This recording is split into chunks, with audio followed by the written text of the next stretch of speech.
নোয়াখালী সোনাইমুড়ি থানার অন্তর্গত ২ নং নদনা ইউনিয়ন বাংলা বাজার সংলগ্ন দেবপুর সড়কটি বেহাল দশা, দেখার জন্য কেউ নেই। সাধারণ মানুষ চলাফেরা করতে অনেক সমস্যায় পড়তে হচ্ছে বলে জানান এলাকাবাসী। অসুস্থ হলে স্বাস্থ্য কমপ্লেক্সে নেওয়ার কোনো ব্যবস্থা নেই, তাই প্রশাসনের দৃষ্টি আকর্ষণ করছে অত্র এলাকার মানুষ। সরেজমিনে গিয়ে অতি তাড়াতাড়ি রাস্তাটি সংস্কার করে দেওয়ার দাবি জানান এলাকাবাসী। সালাউদ্দিন সোহানের তথ্যচিত্রে বিস্তারিত। আমরা খাড়াইছি আমাদের রাস্তাটা অনেক দিন থেকে কাজ হয় না। এই রাস্তাটা মানুষ খুব কষ্ট পায়। এখন কিছু কিছু রিক্সাওয়ালারা যে আইবার সময় মানুষ কাঁদতে সিদ্ধি হয়ে যায়। ডেলিভারি কেসে কোনো রুগী হসপিটালে নেওয়া যায় না, স্কুলের বাচ্চারা যাইতে পারে না। এখন এই রাস্তারই মানুষের থেরাপির রাস্তা, ডাক্তার লাগে থেরাপি, সেটা এখন রাস্তাটা থেরাপি হয়ে গেছে। এই রাস্তা এরকম কত বছর? আজ 17 বছর। 17 বছর এই রাস্তা কেউ কোনো কাজ করে নাই? 17 বছর না হলে 14 বছর কম হয় না। ছাত্রছাত্রীরা যাওয়া আসা করতে না 14 বছর কম হয় না, স্কুলে যাইতে পারে না। মানে বেশি অসুবিধা স্কুল ছাত্রীরা বেশি ভাই এখানে 6-7টা স্কুল আছে। বিগত সরকারের আমলে এই রাস্তার কোনো কাজ হয় নাই? না রিভারিং কাজ তো হয়নি, কোনো কামে হয়নি, সবাইটা হয় নাই, কোনো কাজ হয়নি। এখন আপনাদের দাবি কি? আমরা এই রাস্তাটা কমপ্লিট করার জন্য আমরা এই দাবি রাস্তাটা হলো ব্যাকের জন্য সুবিধা হবে। এই যে এখানে মনে করেন হাজার গাড়ি এখানে আমাদের নোয়াখালীর কুমিল্লার রাস্তা ওই সাইডে যায়, মানে অনেক রোডের রাস্তা হচ্ছে এটা। এই মেইন রোড এখানে অনেক ট্রাক চলে, অনেক কিছু চলে, কিন্তু এই রোডটা কোনো হাজার গাড়ি চলে। আমাদের বাংলা বাজার না হলেও অন্তত 5-7টা প্রতিষ্ঠান আছে। প্রতিষ্ঠানগুলোতে অনেক স্টুডেন্ট, ছাত্রছাত্রী এমনকি ছোট বাচ্চারা তাদের চলাচল অনেক সমস্যা হয়। কদিন আগে হয় যে একটা রিক্সা পুরো উল্টে গেছে, ওই যে সামনের বাংলাটাতে পুরো উল্টে গেছে, কেউ দেখার নাই। এই রোডটা মেম্বারও নাই, চেয়ারম্যানও নাই, যখন ছিল তখন কোনো কাজ করেন না, টিয়া দিছে, টিয়া মারি খেলেছে, এরকম। এখন আপনি কি চাচ্ছেন সেটা বলেন? আমরা চাচ্ছি আমাদের এই রোডটা সুন্দরভাবে যেন করে দেয়, তাতে আমাদের মনে করেন সবার চলাচলের জন্য সুবিধা হবে, সবাই সুন্দরভাবে থাকতে পারবে। এই আর কি। কাকা আপনি বলেন রাস্তাটি কতদিন থেকে অবস্থায় পড়ে আছে? রাস্তাটা 16-17 বছর থেকে নাই, কোনো কাজ করে না।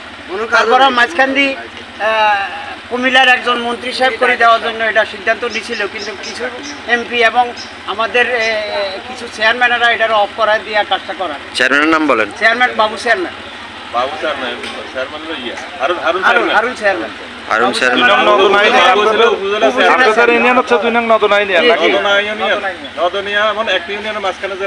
আপনাদের ওয়ার্ড মেম্বারের নাম কি? মেম্বারের নাম হলো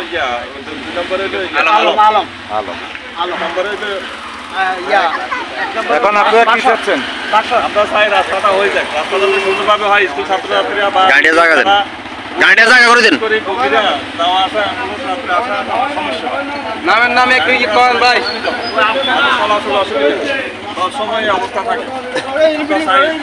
সামনে হইলে আমাদের অনেক ভাই আপনি একটু বলেন তো রাস্তাটি কতদিন থেকে